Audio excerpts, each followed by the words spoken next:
Bienvenue sur Papatriarcat. Je suis Cédric Rostin, votre hôte, et je suis ravi de vous accueillir dans ce podcast pour parler ensemble de parentalité, d'éducation, de promotion des droits de l'enfant tout en s'affranchissant du modèle patriarcal.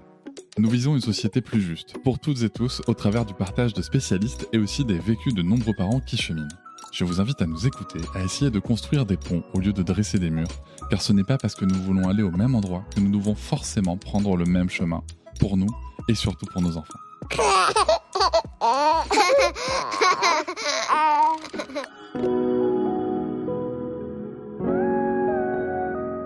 Et si pour une fois, on osait repenser notre vision de la parentalité, non pas comme une somme de recettes toutes faites, mais comme une aventure empreinte de nuances, de doutes et de tâtonnements. Et si le vrai défi, ce n'était pas de viser la perfection, mais d'apprendre à naviguer entre informations foisonnantes, charge mentale et besoins individuels de nos enfants, tout en restant alignés avec nos valeurs profondes. Voilà le cœur des interrogations que je vous propose de creuser aujourd'hui. Dans cet épisode, j'ai l'immense plaisir de recevoir Gaëlle, psychomotricienne et fondatrice d'Éveil et Conseil, un collectif engagé de professionnels de santé dédiés à accompagner les familles avec bienveillance. Gaëlle est aussi une maman de 2 enfants dont l'expérience personnelle croise avec une profonde expertise professionnelle. Ce qui la rend unique, c'est justement son regard double, à la fois praticienne et parent, porté par un désir sincère d'éclairer et de rassurer toutes celles et ceux qui avancent à tâtons sur le chemin de l'éducation. Petite anecdote, c'est en entendant sans cesse « Oh, si j'avais su » de la part des parents qu'elle a accompagnés que Gaëlle a mesuré l'ampleur du besoin de prévention et d'accompagnement. Un déclic à l'origine même de son collectif. Au fil de notre échange, nous avons abordé des sujets aussi importants que l'infobésité parentale. C'est le fait d'avoir gavé d'infos, quoi. Pourquoi, malgré une information plus que jamais abondante, autant de parents se sentent perdus? La place de la prévention dans notre système de santé, l'importance d'adopter une posture responsable plutôt que simplement bienveillante, ou encore la nécessité de replacer l'enfant, ses droits et ses besoins au centre de nos pratiques éducatives. Comment s'y retrouver face à des avis professionnels contradictoires? Faut-il culpabiliser si on ne fait pas assez bien, avec tous les guillemets qu'on met derrière?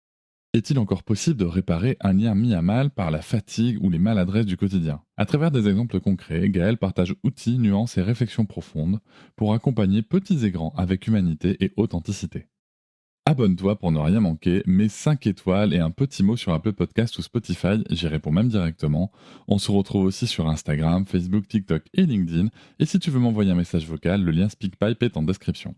Enfin, pour soutenir le podcast et accéder à plus de 80 bonus, rejoins Papatriarcat+. Les épisodes sans pub en avance, c'est aussi en description. On y va tout de suite avec ma première question et je te souhaite une bonne écoute. Gaëlle, est-ce que tu peux nous raconter une situation où un parent t'a dit ou fait quelque chose qui t'a fait réaliser l'ampleur du besoin d'accompagner la parentalité? Moi, ce qui m'a surtout fait réagir, c'est quand les parents en cabinet libéral, donc j'ai eu une expérience en cabinet libéral et en pédiatrie, les parents faisaient que de me dire « mais si j'avais su ». Et ce « si j'avais su », je le trouvais très culpabilisant finalement. Et je me suis dit, mais comment ça se fait que tous ces parents sont dans ce questionnement? Alors c'est vrai qu'en psychomote, on parle beaucoup quand les enfants viennent nous voir de leurs problématiques actuelles. Et souvent, il y a du lien avec leur développement psychomoteur qui peut se passer entre le 0 et 3 ans. Et en fait, il y a des choses qui peuvent se résoudre de manière très facile quand tu repasses les étapes qu'on appelle neuromotrices. Et en fait, les parents, ils étaient beaucoup dans ce discours, mais si j'avais su, si j'avais su. Et en fait, je me suis dit, mais en fait, là, on n'est pas dans le bon. Il faut essayer de comprendre pourquoi on n'est que là-dedans. Et en fait, on va plutôt aller prévenir plutôt que du coup d'être dans du rééducatif. Et vraiment, c'est ce qui m'a motivée, moi, à monter Éveil et Conseil. C'était de se dire, allons accompagner en préalable. Et c'est pas parce que c'est les parents qui font mal, parce qu'ils étaient beaucoup là-dedans sur le « si j'avais su », c'est parce que moi, j'ai mal fait. Non, attention, c'est nous, professionnels de santé, qui avons oublié justement d'alerter, d'informer sur tous ces sujets. Et c'est comme ça qu'en fait, Éveil et Conseil est né, avec ce désir, ce souci de partager en fait un maximum sur qu'est-ce que c'est le développement de l'enfant finalement. Est-ce qu'il n'y a pas aussi un côté il y a des choses que même les pros ne savaient pas il y a 10 ans, 15 ans? Intéressant, ouais. Alors, c'est vrai que du coup, tu vois, sur certains métiers, tu n'avais pas le champ de prévention. préventif. Ça, c'est un champ qui est dans les compétences du psychomotricien, Ok. mais qui, il y a 10 ans, en effet, qui n'était pas super exploré, en fait. Moi, la chance que j'ai eue, c'est que justement, j'ai travaillé en pédiatrie et puis en crèche aussi, et en libéral. Et c'est là où vraiment, je me suis rendu compte de cette importance de la guidance parentale. C'était très précieux pour moi, encore plus en pédiatrie, où on voyait des enfants malades, où je voyais des enfants malades. Et donc, ce désir-là d'accompagner dans cette guidance de prévention. Mais bien évidemment, tu le dis très bien, hein, il y a 10 ans, on n'en était pas là au niveau de toute l'information qu'on pouvait donner. Parce que aussi, c'est pas ce qu'on fait prévaloir en France, quand même, la prévoyance. C'est pas ce qui rapporte de l'argent. Et oui, non, mais c'est ça. Et puis en plus, on a ce côté aussi de voir des spécialistes que quand ça va mal aussi. On n'est pas, tu sais, c'est très allopathique comme approche. On n'a pas justement, ce côté prévention. Juste checker si ça va bien, mais pour tout. Hein. Exactement. La santé mentale, pour la santé tout court. Il y a que chez le dentiste que c'est prévu. Ouais, c'est vrai. T'as vu ? Exactement. Je crois que c'est tout. Hein. Et tu vois, au Japon, j'aime beaucoup cette médecine-là parce que du coup, tu payes ton médecin que dans le cadre de la prévention. Et tu ne dois pas payer ton médecin si du coup tu es malade. Ouais. Et c'est un modèle qui est totalement différent du nôtre. C'est intéressant ça. Et qui est très intéressant à explorer. Et c'est là où on aimerait que nos politiques aillent. mais attends, mais comment ça fonctionne du coup ? Parce que, en fait, là, du coup, je réfléchis au modèle économique. C'est que, quel est l'intérêt de faire ça ?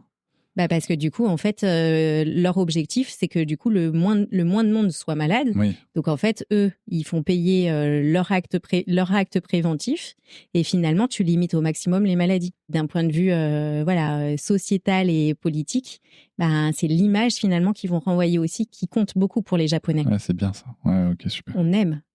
Non, c'est un truc vraiment à réfléchir, tu vois. Nous, encore une fois, en France, j'ai l'impression qu'on est un peu on a contre-courant, mais vraiment dans le mauvais courant, quoi, même. On s'est même trompé de rivière, parce que nous, au contraire, on est là à mettre la pression sur les médecins de ville. On va avoir des consultes en 5, 10, 15 minutes si on a de la chance. Exactement. Oui, ça n'a rien à voir. Et en plus, on y va que quand on est malade. Ce qui, par ailleurs, en plus, fait qu'on croise des gens malades. Et on devient encore plus malade. Oui, non, c'est lunaire. Non, mais cette prévention, elle est essentielle. Mais oui. Même pour la santé mentale, tu le disais très bien. Aujourd'hui, on n'a jamais eu autant d'informations sur la parentalité. Pourtant, tu disais, les parents disent si j'avais su, pourtant, il y en a plein d'informations.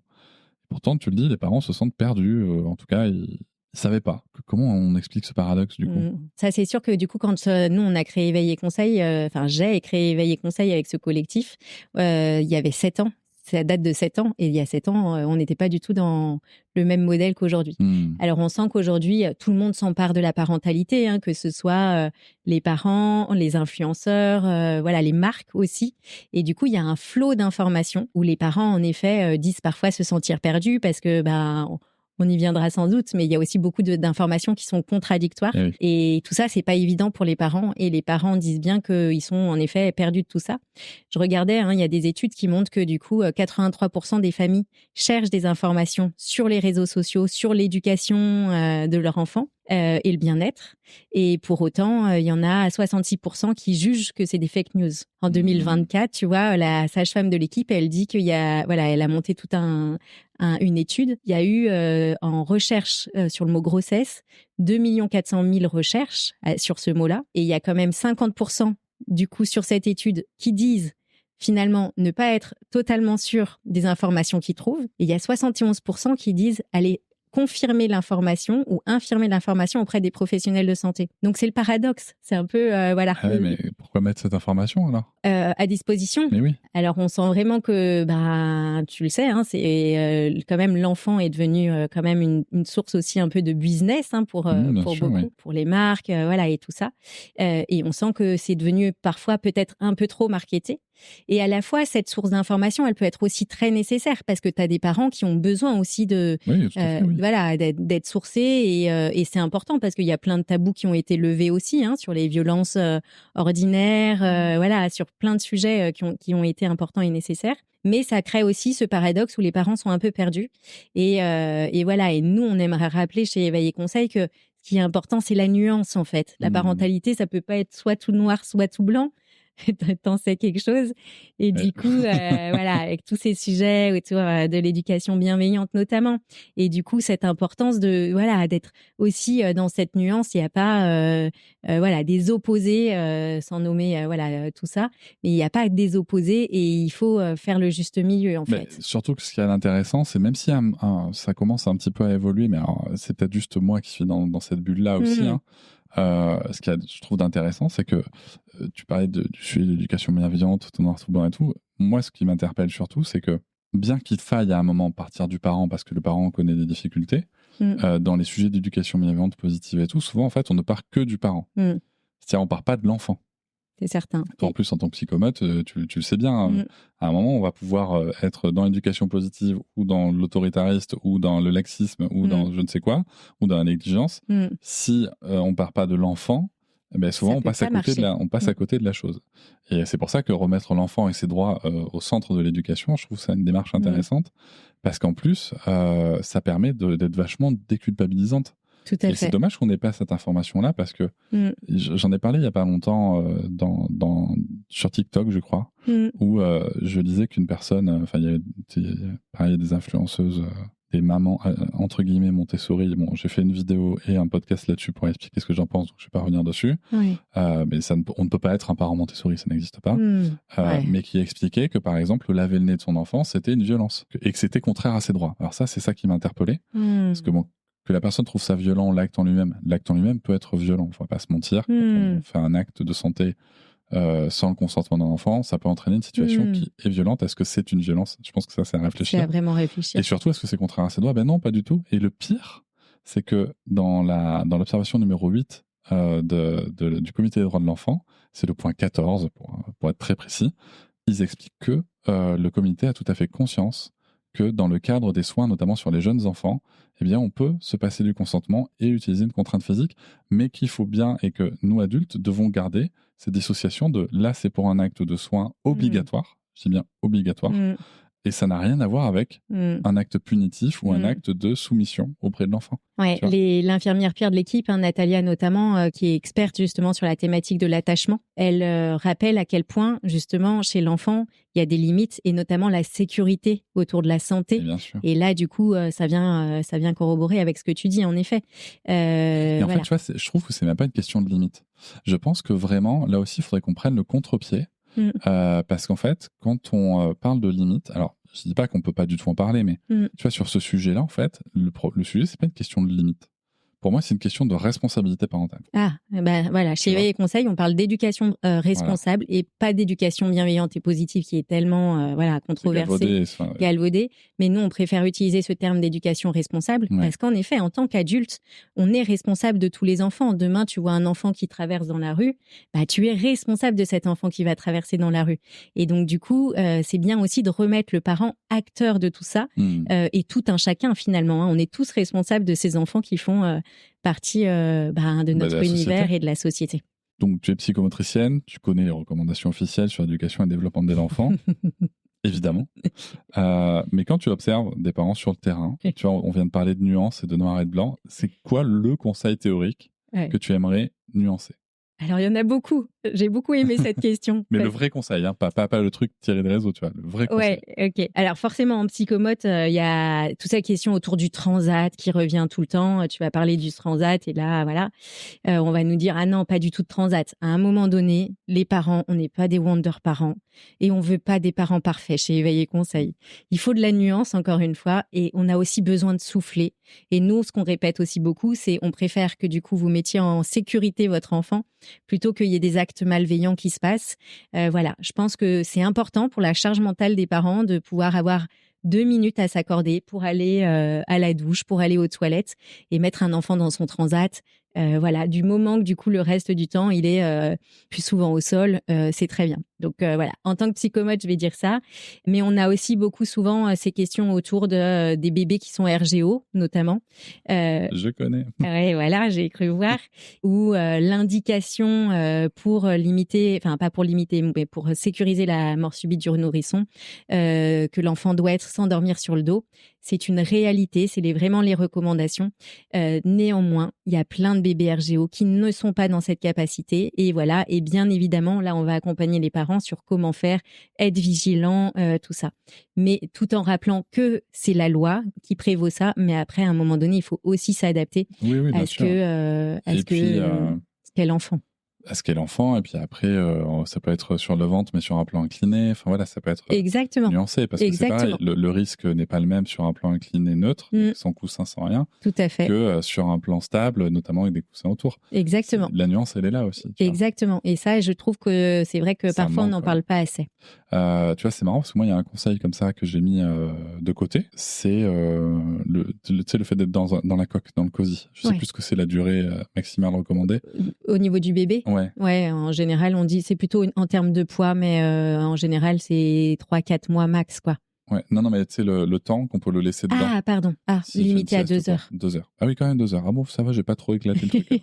Et tu vois, par exemple, nous, on a eu de grosses difficultés avec un bébé RGO sur les endormissements. Ouais. Il se trouve que l'endormir en voiture, j'ai cru voir. ça a fonctionné Ouais. beaucoup. Et, tu t'adaptes à ton bébé. Ouais, il se trouve qu'en effet, même si... alors, tu vois, je pensais que c'était 1h30. Mais il se trouve que... qu'est-ce que je fais, moi, aussi pour que Noëlla puisse souffler. Parce que Noëlla pouvait l'endormir en portage aussi, mais à un moment, elle est fatiguée. Oui. Et je suis aussi fatigué. Et mine de rien, en fait, conduire, c'était moins fatigant que de faire des danses et du squat pendant des dizaines de minutes. Et en effet, du coup, c'est endormi dans la voiture, dans le cosy. Et quand il s'est endormi, je prends le cosy, je mets le cosy direct dans le lit. Et là, après, il est sous surveillance. Et nous, ça nous permet d'avoir un moment à nous, en fait. Bah oui. Pour souffler, parfois pour travailler, pour avoir un temps, pour nous, en tout cas. Et c'est vrai que, alors du coup, si c'est 2 heures, il y a rarement passé plus de 2 heures. Tant mieux. Mais tu vois, je pensais que c'était 1h30. En fait, dans le cadre de longs trajets, ce qu'on préconise, c'est que les enfants soient sortis tous les 2 heures de leur cosy, en fait. Donc voilà. Après, encore une fois, et je te remercie de ce partage que je trouve très intéressant. Mais du coup, ce que je vois dans tout ça, c'est que tu vois, c'est ce qu'on nous ancre aussi, ce qu'on ancre aux parents dans la tête. Bien sûr. En fait, si la majorité du temps, ton enfant, il est au sol à explorer ses appuis, en fait, c'est OK, tu vois. Et là, oui, tu le dis très bien, vous avez besoin de souffler, vous avez besoin de temps à vous. Et c'est nécessaire pour bien vous occuper de vos enfants. Moi, vraiment, je pense en termes de bénéfice-risque. Et je pense que le risque qu'ils dorment 2h15 ou 2h30 dans son cosy reste bien moindre que nous qui n'en pouvons plus et qui, sur le moyen long terme, peut vraiment détériorer la relation. Bien sûr. Et même si c'est pas notre cas à nous, voire dans les cas les plus graves, créer des gestes qui peuvent avoir des conséquences graves. On pense au bébé secoué, on pense à des gestes sur le parent lui-même, tu vois, donc, ou elle-même. C'est pour ça que, comme tu le dis, chaque enfant est différent, chaque situation est différente et que chaque conseil, aussi fondé soit-il, doit être réévalué, réadapté à chaque situation. Ouais, c'est essentiel. Et c'est vraiment, du coup... Et puis à chaque période, tu vois. C'est vrai. Parce que d'un moment T, ça peut être cette histoire, et puis ça se trouve dans 2 semaines, et tu feras plus de voiture. De toute façon, tu vois, on en parlait avec Noëlla, où je parte à Lyon, là. De toute façon, là, le cosy, il rentre plus trop dedans. Il devient un peu limité. Voilà, donc je vais remettre mon siège de route que j'avais pour ça, mais ça veut aussi dire qu'il va falloir que j'habitue Lucas. Si je l'endors en voiture, à ressortir. Ou peut-être que ça veut dire que ça serait une autre solution qui va peut-être faire bondir des gens, mais que je vais rester dans la voiture le temps qu'il dorme et que Noëlla se repose. Voilà, je ne sais pas. Je verrai. Ça sera votre solution. Et ça sera notre OK. solution. Et peut-être qu'elle évoluera et que voilà. Et tant mieux. Mais bon, on verra bien. Est-ce qu'il y a une phrase ou un conseil sur la parentalité que tu entends souvent et qui, à ton avis, fait plus de mal que de bien, quand même? Alors, moi, je parle de l'expérience qu'on en a avec nos familles. Oui, bien sûr. Voilà. C'est empirique. Oui, exactement. Chez Éveil et Conseil, c'est vraiment le fais-toi confiance. C'est vrai que souvent, on a envie de... C'est intéressant, ça. Ouais, j'ai trouvé ça hyper intéressant parce que ça revient très souvent chez nous. Mais la pédopsychiatre de l'équipe en parle beaucoup aussi. Parce que du coup, les familles nous disaient, mais quand on n'a pas confiance en soi, c'est difficile de l'entendre, en fait. Parce qu'on a beau nous dire, fais-toi confiance, c'est une injonction de plus, en fait. Exactement. Ils le ressentaient en tout cas comme ça. Et du coup, on en a pas mal parlé en équipe avec la pédopsie et les psys de l'équipe. Et en effet, ce qu'elle confirmait, c'est que, en fait, l'idée, c'est de plutôt dire, faites confiance à vos ressentis. Parce que le ressenti, il est réel, il se base sur un fait. Et là, le parent, et en fait, c'est beaucoup plus simple pour lui. On l'a testé et vraiment, du coup, on voit bien que les répercussions, elles sont bien plus positives, les bénéfices sont plus positifs et les familles le disent en fait. Donc voilà, c'est vrai que comme ça, naturellement, c'est ce qu'on a envie de dire. Fais-toi confiance et au final, pour le coup, en tout cas, chez Éveil Conseil, les familles le c'est ce sentaient petit pas comme de une côté, tu injonction. vois. Ouais. Ce Exactement. petit pas de côté qui permet de... Qu'est-ce qui se passe quand les professionnels sont pas d'accord, quoi? Parce que les experts, les expertes, les spécialistes de la parentalité de la petite enfance ne sont pas toujours unanimes. Comment un parent peut-il se retrouver face à des avis divergents? Il y aura une deuxième partie de cette question, mais je t'invite à répondre à cette première. Écoute, on sent qu'en ce moment, les familles en souffrent de ces avis contradictoires et ce qu'on peut entendre. Voilà, moi, pour l'avoir même vécu à la naissance d'Hugo, où j'avais une sage-femme qui me disait il faut le laisser pleurer et jusqu'à ce qu'il mange. Et puis l'autre sage-femme qui disait mais non, mais il faut le mettre au sein. Voilà, j'étais perdue totale et je me suis dit ah là là, moi je suis psychomote. Déjà, je suis perdue. Mais quand on ne connaît pas tous ces sujets, ça doit pas être simple quand même. Et les familles, en ce moment, nous le disent vraiment. Voilà. Alors, ce qui est difficile, ce qui est à la fois beau, mais aussi difficile, c'est que il y a autant de professionnels que de parents différents. Et voilà. Et en fait, ce qui va être important, c'est d'aller vers le professionnel qui vous convient et avec lequel vous vous sentez le plus en adéquation. Il y a des professionnels avec lesquels ça fit pas. Sans doute que ça a dû t'arriver de rencontrer des médecins, des psys ou voilà des gens avec qui ça fit pas, ça marche pas et c'est comme ça. Et la rencontre, elle se passe pas. Et du coup, nous, c'est le conseil aussi qu'on donne aux parents. Quand vous sentez que vous avez un doute, que vous n'êtes pas à l'aise, changez de professionnel en fait. Allez vers ce qui vous convient le mieux. Et je crois que c'est aussi ça la solution. Et c'est vrai qu'aujourd'hui sur les réseaux sociaux, les parents, ils sont, comme on le disait tout à l'heure, ils sont noyés un peu d'informations. Mais pareil, vous n'êtes pas obligé de suivre tout le monde et suivez vraiment ceux où vous dites je suis en adéquation avec cette perception. Il n'y a pas de vérité toujours. Et comme on le disait tout à l'heure, en fait, tu le disais très bien. En fait, l'idée, c'est de s'adapter aux besoins des enfants. Plus on regarde son enfant et plus, du coup, finalement, il nous donne de l'information. Et c'est là où où les parents vont trouver vraiment ce qui leur convienne mieux dans leur rééducation et se tourner vers les professionnels qui ont, voilà. Et comme tu le disais très bien, peut-être qu'un temps, ça va être cette pratique-là. Et puis peut-être dans un autre temps, ça sera une autre pratique. Parce qu'on teste des choses et c'est OK de tester des choses et de se foirer et d'échouer. C'est normal aussi. Je crois qu'il faut se le dire et l'accepter qu'en tant que parent, on n'est pas obligé de tout faire très bien. Mais comment on fait la part des choses, tu vois? Je vais prendre deux exemples. Le premier exemple, ça va être le sommeil. Il y a encore aujourd'hui des gens qui écrivent dans des livres, des gens qui ont beaucoup de visibilité et qui travaillent sur le sujet du sommeil, qui disent de laisser pleurer les enfants, même si c'est dur. Et combien de témoignages de mères, principalement des mères, faut bien le dire, qui disent « Ok, mon enfant dort, mais qu'est-ce que ça a été dur pendant 2 semaines il a pleuré énormément, moi je pleurais derrière la porte aussi. » Parce qu'on est persuadé aussi que ce ou cette professionnelle, il faut l'écouter. Alors déjà, il faut se poser la question de pourquoi l'enfant dort. Après 2 semaines avoir pleuré, ça c'est vraiment un questionnement. Nous, chez Éveil Conseil, on dit aussi beaucoup que sans doute que l'enfant a compris que le parent ne répondrait pas à son besoin. Il y a un sujet d'attachement aussi. Il y a toute une question d'attachement autour de ça. Alors, c'est très juste et tu soulèves un point qui est important et dont je me rends compte. En fait, je me rends compte que les générations qui arrivent, on pense que du coup, la vérité, elle se trouve en effet sur les réseaux sociaux.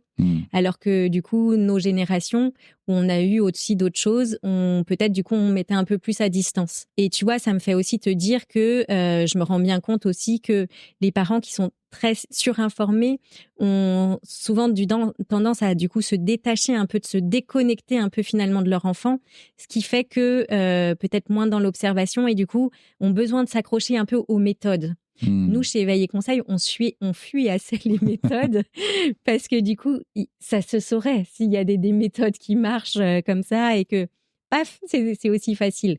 Non, c'est vrai que la parentalité, ça chamboule, c'est pas facile tous les jours. C'est de l'ajustement, c'est une rencontre finalement. C'est comme quand on se rencontre, tu te connais pas, t'apprends à te découvrir. Il faut accepter ça. Et c'est pas toujours facile en tant que parent de se dire, je sais pas et on va apprendre ensemble à le faire. Et donc voilà. Et du coup, j'entends que du coup, on ait envie de se tourner vers un professionnel qui peut-être a beaucoup de notoriété et dont on croit que... Mais au final, je me rends compte aussi que parfois, c'est pas parce que tu as de la notoriété que tu as aussi le juste savoir et il faut à ce moment-là réussir à se dire « Ok, est-ce que je suis vraiment convaincue avec ces valeurs-là ?» Et prendre ce temps aussi de couple, de se poser et de se dire « Ok, toi, qu'est-ce que t'en penses? Ok, comment on y va ensemble ?» Et c'est pas toujours évident quand tu es un peu dans ce fouillis, ce brouillard où tu dis, punaise, j'ai pas dormi, je vais encore pas dormir. Et c'est dur, clairement, c'est très dur pour l'avoir vécu. Et de prendre la distance nécessaire, de se dire, ok, qu'est-ce que je fais? Et souvent, on a envie d'appliquer une méthode, c'est vrai, pour se dire, ça va marcher, j'essaye et c'est ça qui va marcher. Mais en fait, c'est l'ajustement au fur et à mesure, c'est observer, parler, communiquer, c'est vraiment les mots-clés qu'il faut avoir avec son enfant pour y arriver et communiquer dans le couple. Mais voilà, prendre ce temps un peu de distance, de recul et de se dire, ok, est-ce que j'y vais ou j'y vais pas? Et est-ce que je suis en accord vraiment dans mes valeurs internes avec ça, quoi? Je pense aussi que, comme tu le dis, si on voit que ça nous heurte, il y a cette phrase d'Audrey Javet que j'aime beaucoup qui dit que un chemin vers l'endormissement serein de tout le monde, c'est un chemin aussi où tout le monde se sent bien. Et que quand l'enfant pleure et que le parent est derrière la porte en train de pleurer aussi, c'est que c'est certainement pas le bon chemin, aussi épuisé qu'on soit. Pour l'avoir clairement traversé et être encore un peu dedans, là. Oui, c'est pas évident. Là, je pense que tu parlais d'écouter ses ressentis. Je pense que là, c'est un ressenti vraiment qu'il faut écouter. Si à un moment, on est en train de pleurer parce qu'on n'est pas en accord, parce que ce qu'on fait à notre enfant, c'est pas normal, en fait. Bien sûr. Tu vois, c'est quand même pas normal qu'on soit en train de pleurer parce qu'on fait quelque chose à notre enfant. Hors acte de soin ou quoi, tu vois. Mais bien sûr. Là, c'est autre chose, quoi. Et là, tu le dis très justement, c'est du ressenti. Et en effet, si on n'est pas, si la personne, la maman ou le papa qui le vit pas bien, forcément, l'enfant va le ressentir. Et voilà, nous, on répète souvent ça chez Éveil et Conseil. Plus tu vas être convaincu de ce que tu mets en place, des limites que tu mets en place, plus ça sera simple.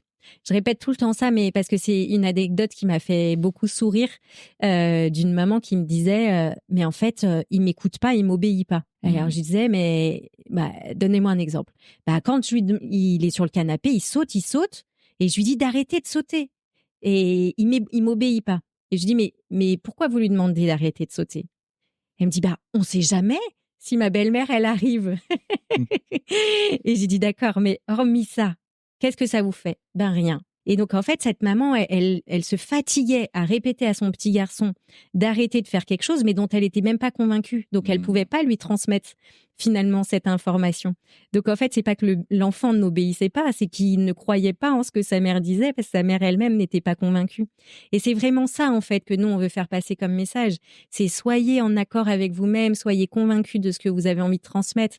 Et là, tu le dis très bien, quand la maman est derrière la porte et pleure, c'est qu'elle n'est pas convaincue et il faut essayer de revenir et après, la difficulté, c'est qu'en effet, quand on est dans ces phases de parfois de désespoir, en tout cas parfois de faiblesse, et qu'on nous vend une méthode infaillible, c'est compliqué. Quand on nous dit vous dormez plus, dans 3 jours vous allez dormir, c'est compliqué, tu vois. Et t'as la même chose avec, entre guillemets, la discipline.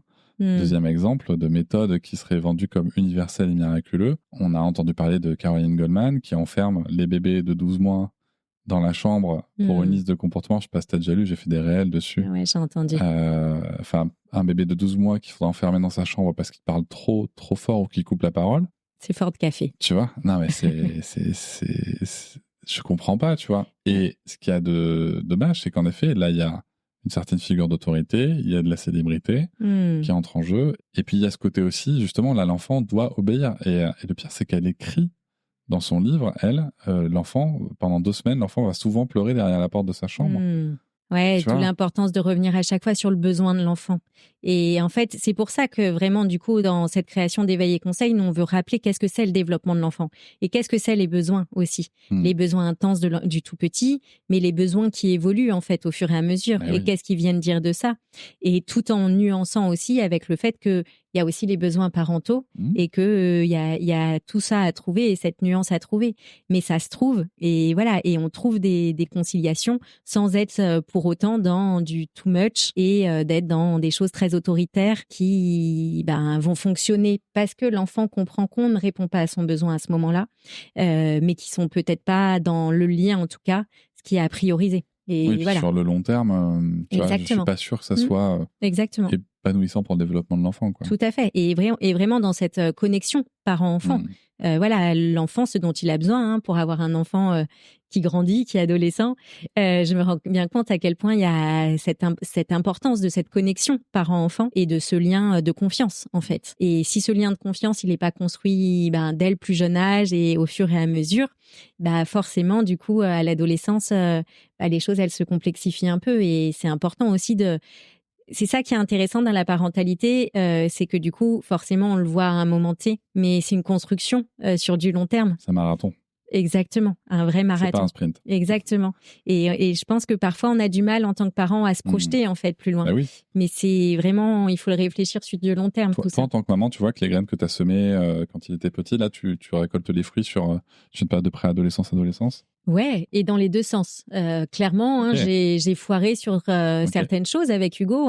Tu vois, pour revenir sur la question du sommeil, moi, à 9 mois, j'ai appliqué il faut le laisser pleurer parce que c'est ce qu'on me disait dans la famille, parce que, tu vois, j'étais pas au fait il y a 11 ans. Il y a 11 ans, le 5-10-15, le fameux 5-10-15, c'était très, très à la mode. Aussi. Exactement. Et voilà, et du coup, ça me crevait le cœur.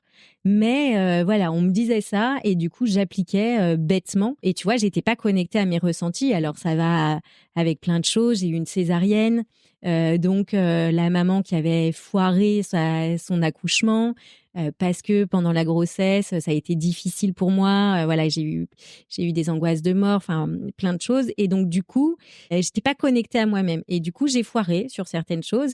Et tu vois, Hugo, pendant longtemps, je peux te dire, jusqu'à au moins ses 9 ans, l'endormissement, mais ça a été une tannée parce que il avait besoin d'énormément de câlins le soir, de reconnexion. Et j'ai pu le réparer parce que j'en ai pris conscience, en fait, en me disant, mais il y a quelque chose qui déconne, en fait, et je suis venue le réparer.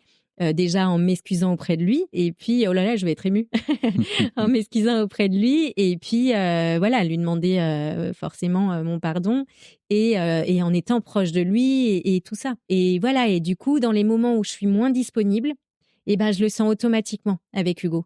C'est immédiat, c'est un petit garçon c'est sa manière de réagir et de nous faire comprendre avec mon mari que en fait il a besoin de nous et que voilà et c'est ok en fait parce que je me dis c'est vrai on s'est foiré un peu, on va le récupérer ça et c'est pas grave, c'est voilà on prend ce temps maintenant et je crois que c'est nécessaire. Mais c'est bien de savoir aussi qu'on peut réparer quand même, tu vois. Et c'est ça en fait aussi, on nous dit beaucoup, tout se joue avant 3 ans. Mais non, attention, heureusement, il y a une plasticité d'abord cérébrale qui quand même évolue toute une vie. Et puis, il y a le fait que du moment que tu es dans cette communication, tu es dans cette recherche du lien, heureusement, sinon ça serait très culpabilisant pour les femmes qui font des dépressions du postpartum. Sûr, oui. Ce lien, il se construit. Moi, j'ai vu plein de familles où il y a eu des dépressions du postpartum parfois très longues pendant 3 ans. Et heureusement, ce lien, il se reconstruit. Il se fait doucement, mais sûrement, et bien accompagné. Ça marche. Donc, déculpabilisons aussi sur ce fait-là. Justement, tu parles de dépression postpartum et tout qui sont possibles. Il y a quand même de plus en plus de parents qui se sentent isolés. C'est très clair. Tous les rapports vont là-dessus, sur le rapport des 1000 premiers jours notamment. Même dans les familles ou des groupes de parents. Alors ça, c'est ça qui est impressionnant. Qu'est-ce qui, selon toi, contribue à ce sentiment de solitude et comment est-ce qu'on peut le contrer ? Alors, c'est certain, le Covid qui est passé par là a pas mal fragilisé les familles et mis ce sentiment d'insécurité déjà sanitaire où les familles se sont beaucoup isolées. Voilà, naturellement, on était enfermés chez nous et voilà. Mais malgré tout, c'est resté.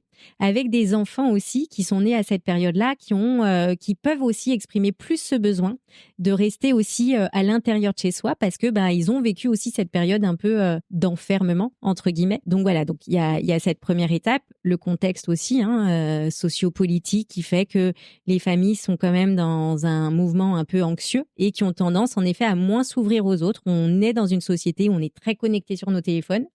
pas toujours connectés aux autres. Je le vois, hein, moi j'habite la région parisienne, le matin c'est incroyable. On monte dans le métro, on est tous sur nos téléphones. Et en fait, quand tu prends le temps de poser ton téléphone et de regarder autour, tu te dis, mais quel gâchis quelque part, parce que il y a plus ces relations à l'autre et forcément ça crée ce sentiment un peu d'isolement alors qu'on est dans une ère où on est ultra connecté justement. Et voilà, et moi je pense que du coup, c'est pour ça on crée pas mal d'événements nous, c'est le fait de rassembler, de remettre de la communauté dans tout ça, et je pense que c'est important, hein, toutes ces communautés qui se créent, il y en a plein, hein, avec des personnes qui créent ces communautés mais qui sont essentielles en fait pour les familles, parce qu'elles se sentent un peu reconnues, ce besoin de se sentir reconnues et tout. Et nous, justement, dans l'application, on a créé aussi des communautés par sujet pour que les familles puissent éprouver et parler de ce qu'elles ressentent et ce qu'elles vivent, quoi. Mais là, tu parles de votre application All in Family. Oui, exact. Qui permet d'avoir accès à de la formation sourcée, à de la communauté, à du lien. Exactement. Tout ça dans une application. Donc, c'est important de le souligner. Et elle est totalement gratuite, je tiens à le souligner aussi. Totalement gratuite, et complètement. parce que notre objectif, c'était vraiment que toutes les familles puissent bénéficier de cette info. C'est la seule qui est gratuite d'ailleurs. En tout cas, que je connaisse sur le marché, oui. Et c'était essentiel pour nous, important. Que créé par des pros. Beaucoup de parents aussi, entre la peur de ne pas être assez à l'écoute, essaient d'être trop laxistes. On a un peu parlé là, mais du coup, donc on a parlé des problématiques, mais comment est-ce qu'on trouve le juste milieu? Comment est-ce qu'on trouve l'équilibre sur le sujet? Ouais, pas toujours évident. Oui. Encore une fois, on est dans une société où on n'a pas trop le droit à l'échec quand même. Dès qu'un enfant... Surtout les femmes. Surtout les femmes et les enfants. Ah oui. Et les enfants, à peine ils font tomber quelque chose, bam, on leur tombe dessus, alors que ce soit parfois à l'école, surtout à l'école, hein, voilà. Et puis après, dans les familles, parfois, c'est vrai qu'on est tellement dépassé que, en tant que parent, c'est vrai, on se dit, oh mince, il faut ramasser. Donc, c'est vrai qu'on peut avoir des réactions un peu rapides. Et nous, on aime se dire, reposons-nous la question de l'échec. Et cet échec, en fait, il faut pas le voir comme un échec, mais comme un apprentissage, en fait, et une expérience. Et dès lors que, du coup, on passe par ce côté de l'expérience, ça change aussi un peu notre regard aussi sur ce qu'on vit comme un échec. Et en effet, on est dans cette société où il faut toujours être à la hauteur, et tu le dis très bien, les femmes, hein, il faudrait qu'on soit de partout à la fois, qu'on soit belle, qu'on soit forte, qu'il faut bien qu'on travaille, faut bien qu'on s'occupe des enfants. Enfin voilà, c'est un peu l'image qu'on nous renvoie. Et forcément, la question qui revient le plus souvent chez nous, c'est quand même est-ce que je fais suffisamment bien? Et ça, je trouve que c'est fort, parce que je me dis, la pression qu'il y a sur les épaules quand même des mères, c'est quand même énorme. Donc, moi déjà, ce qu'on répond quand même chez Éveil et Conseil, c'est que si on se pose la question, c'est qu'on est déjà sur la bonne voie. Que du coup, on ne pourra pas être des parents parfaits, et de toute manière, les enfants... Il faut pas. Voilà, les enfants, ils veulent pas des parents parfaits, pardon. Ils veulent des parents qui soient connectés avec eux, disponibles, et même si c'est qu'un court temps de 5 minutes, au moins il y a ce court temps-là qui est partagé. Donc voilà, donc du coup, c'est réussir à lâcher prise. C'est plus facile à dire qu'à faire, mais aussi essayer de voir. On a tous des limites qu'on se pose, et je pense que ce qui est important, c'est de se dire, ok, mais quelle est la limite qui a le plus de sens pour moi? Quelles sont les valeurs qui sont les plus importantes? Et on va pas pouvoir mener tous les combats. On peut pas demander à son enfant d'être bien assis, de pas mettre à manger par terre, que du coup, que tout soit tout propre. À un moment donné, on n'est pas des Wonder parents, comme on disait, et il faut trouver la solution sur laquelle on est capable de lâcher. Et je crois que de le discuter en famille, c'est important. Oui, bien sûr, discuter en famille. Et puis après, il y a aussi, comme tu le dis, il y a aussi le côté... Je pense qu'il y a aussi le côté, à un moment donné, le fait que tout soit propre, c'est un sujet d'adulte, en fait. Exactement. Tu vois, je veux dire, à un moment, dans la famille, tu dis, on en parle en famille, mais dans la famille, il y a l'enfant. Je dis pas qu'il faut pas nettoyer, etc. après, mais déjà, selon l'âge de l'enfant, ça peut être aussi une occasion d'apprentissage, et aussi... sur des sujets de motricité, en fait. T'as renversé un truc, c'est pas grave, on va nettoyer. Tiens, viens, on va attraper ci, on va attraper ça.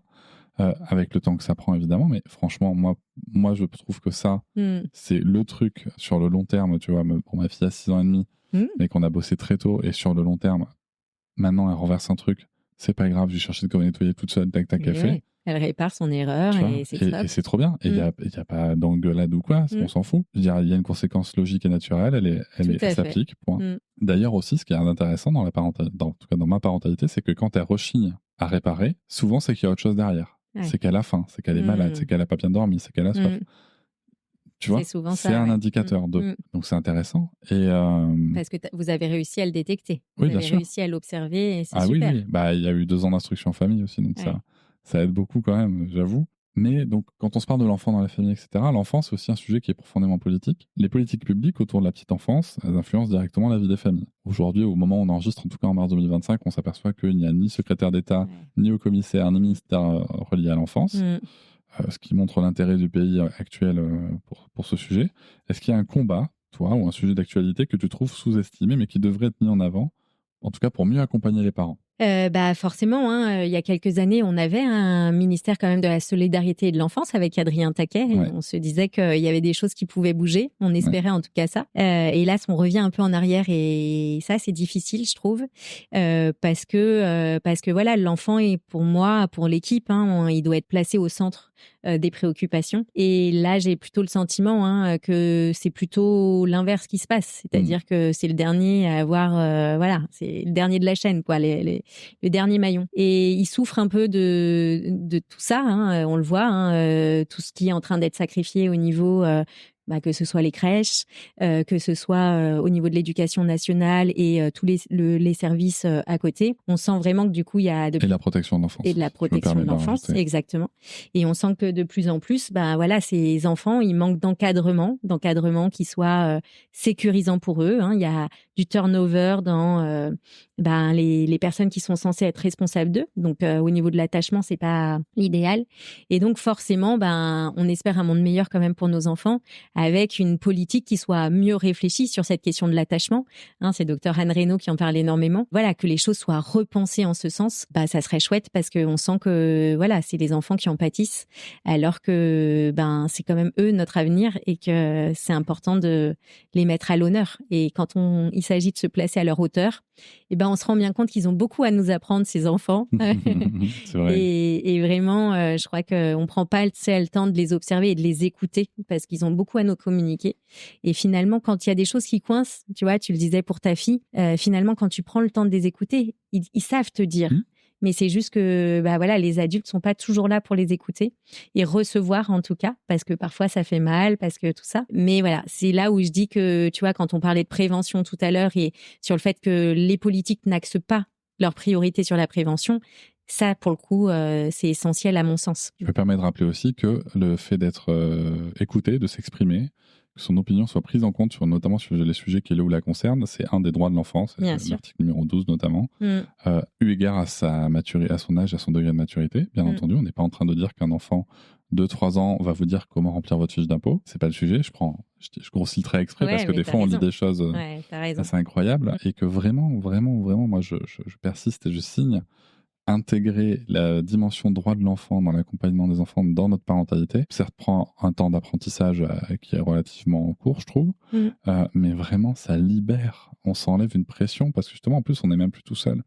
Donner du pouvoir et du contrôle à l'enfant, c'est pas se faire dominer par l'enfant, c'est au contraire rentrer dans une discussion, dans un échange, et bien souvent aussi favoriser l'autonomie, ce qui va nous alléger sur le long terme. Et ça, c'est important. Et ça lui montre qu'il est considéré quand même. Bien sûr. Et je pense que c'est essentiel pour l'estime de soi, pour la confiance en soi. Et c'est... En termes d'attachement, tu vois, il y a le psychologue John Bradshaw qui avait beaucoup travaillé sur les sujets de l'attachement et notamment de l'enfant intérieur et tout, qui avait cette phrase que j'aime beaucoup sur l'attachement, c'est de dire l'enfant doit comprendre qu'il est important. Voilà, ça c'est vraiment important dans l'attachement sécure, l'enfant doit comprendre qu'il est important. Mais il ajoute ceci aussi, c'est que il doit comprendre ce qui est important et que les autres aussi sont importants. Il y a les droits de l'enfant, il y a aussi les droits du parent, tu vois.